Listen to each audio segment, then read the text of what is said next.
Kuzey Avrupa'nın soğuk ve acımasız coğrafyasında, rüzgarın hiç durmadan kıyıları dövdüğü, denizin çoğu zaman bir geçit değil bir engel gibi göründüğü bir dünyada, insanlık tarihinin en gizemli ve en çok yanlış anlaşılmış topluluklarından biri ortaya çıkıyordu.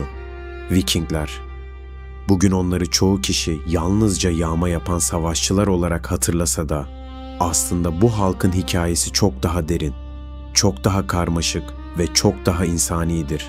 Çünkü bu anlatının içinde sadece kılıç sesleri değil, aynı zamanda hayatta kalma mücadelesi, keşfetme arzusu, ticaret ağlarının doğuşu, inanç sistemlerinin şekillenişi ve dünyanın sınırlarını zorlayan bir kültürün yükselişi vardır. Ve şimdi bu hikayenin en derin katmanlarına, tarih ile efsanenin birbirine karıştığı o uzun Viking çağının içine birlikte bakıyoruz.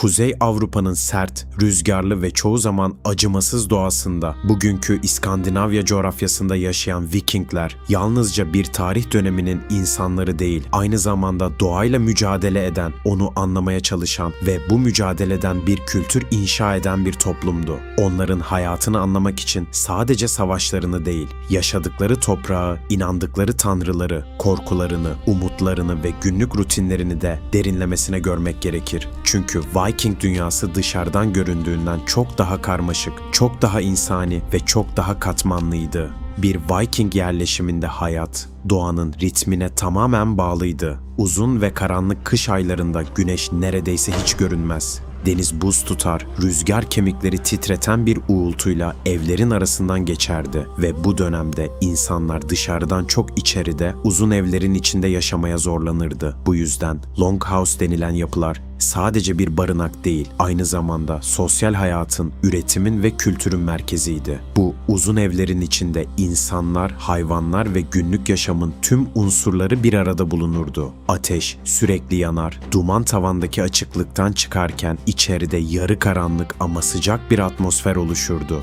Ve bu ortamda insanlar yemek yer, çalışır, hikayeler anlatır ve hayatlarını paylaşırdı. Bu birlikte yaşama biçimi Viking toplumunda güçlü bir kolektif bilinç oluşturmuştu. Birey önemliydi ama topluluk her zaman daha önemliydi. Günlük hayatın temelinde üretim vardı ve bu üretim doğanın sertliğine rağmen sürdürülebilir bir düzen kurma çabasını yansıtıyordu. Toprak çoğu zaman verimsizdi. Bu yüzden Vikingler tarımda son derece pratik ve dirençli yöntemler geliştirmişti. Arpa ve yulaf gibi dayanıklı ürünler yetiştiriliyor. Hayvancılık büyük önem taşıyor ve özellikle balıkçılık hayati bir rol oynuyordu. Çünkü deniz onlar için hem tehlike hem de en büyük besin kaynağıydı.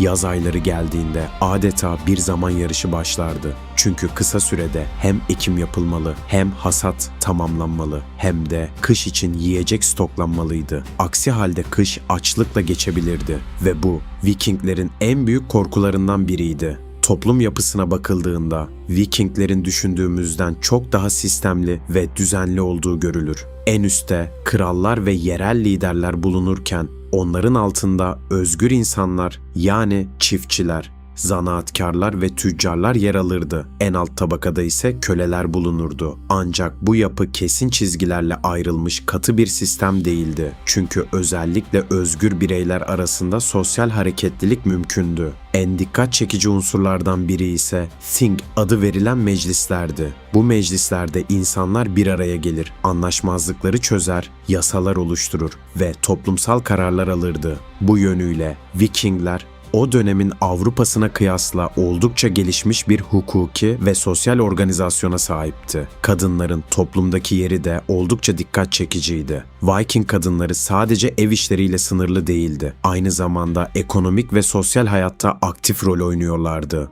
Mülk sahibi olabiliyor, boşanma hakkına sahip olabiliyor ve bazı durumlarda eşlerinin yokluğunda tüm ailenin yönetimini üstlenebiliyorlardı. Bu da onların toplum içinde güçlü ve saygın bir konuma sahip olduğunu gösterir. Kadınların özellikle tekstil üretimindeki rolü çok büyüktü ve bu üretim hem günlük yaşam hem de ticaret açısından kritik öneme sahipti. Vikinglerin en çok bilinen yönü olan denizcilik ve seferler ise aslında bu yaşam mücadelesinin bir uzantısıydı. Deniz onlar için bilinmeyene açılan bir kapıydı ve bu kapıdan geçenler bazen zenginlik, bazen yeni topraklar, bazen de sadece hayatta kalma şansı buluyordu. 793 yılında gerçekleşen Lindisfarne baskını bu deniz seferlerinin Avrupa tarihinde nasıl büyük bir etki yarattığını gösteren en çarpıcı örneklerden biridir. Bu olay sadece bir saldırı değil, aynı zamanda Vikinglerin sahneye çıkışıydı ve sonrasında Avrupa'nın birçok bölgesi onların varlığını hissetmeye başladı. Ancak Viking seferlerini sadece yağma olarak görmek büyük bir eksiklik olur çünkü aynı zamanda geniş bir ticaret ağı kurmuşlardı. Bizans'tan Orta Doğu'ya kadar uzanan ticaret yollarında aktif rol oynuyor. Kürk, köle, silah ve çeşitli mallar alıp satıyorlardı. Bu keşif ve hareketlilik ruhunun en etkileyici örneklerinden biri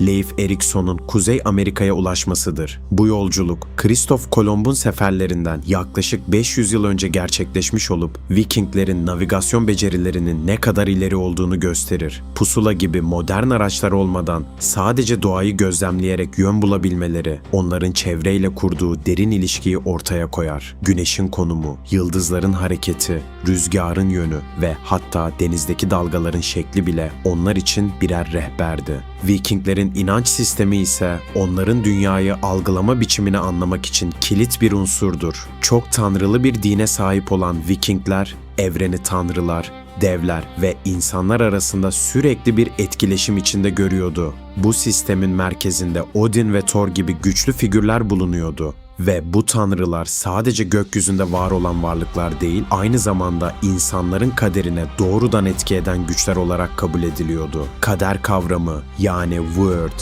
Vikinglerin hayatındaki en önemli düşüncelerden biriydi. Her şeyin önceden belirlenmiş olduğuna inanmak onları özellikle savaşta korkusuz kılıyordu çünkü ölüm kaçınılmazsa onurlu bir şekilde karşılanmalıydı. Ölüm ve ölüm sonrası yaşam anlayışı da bu inançların bir yansımasıydı. Bir Viking öldüğünde yapılan törenler onun bu dünyadan diğerine geçişini simgelerdi. Bazen bir gemi içinde yakılarak uğurlanır, bazen de değerli eşyalarıyla birlikte gömülürdü ve bu ritüeller onların ölümden korkmak yerine onu anlamlandırmaya çalıştığını gösterir. Çünkü onların inancına göre savaşta ölenler Valhalla'ya gider ve orada sonsuz bir şölen ve savaş döngüsü içinde yaşamaya devam ederdi. Kültürel olarak ise Vikingler yazılı metinlerden çok sözlü anlatımlara dayanan bir toplumdu. Saga adı verilen destanlar onların tarihini, kahramanlıklarını ve değerlerini nesilden nesile aktarırdı ve bu anlatılar sadece eğlence değil, aynı zamanda bir kimlik oluşturma aracıdır. Bir Viking için en büyük korkulardan biri unutulmaktı. Çünkü hatırlanmak bir anlamda ölümsüzlük demekti.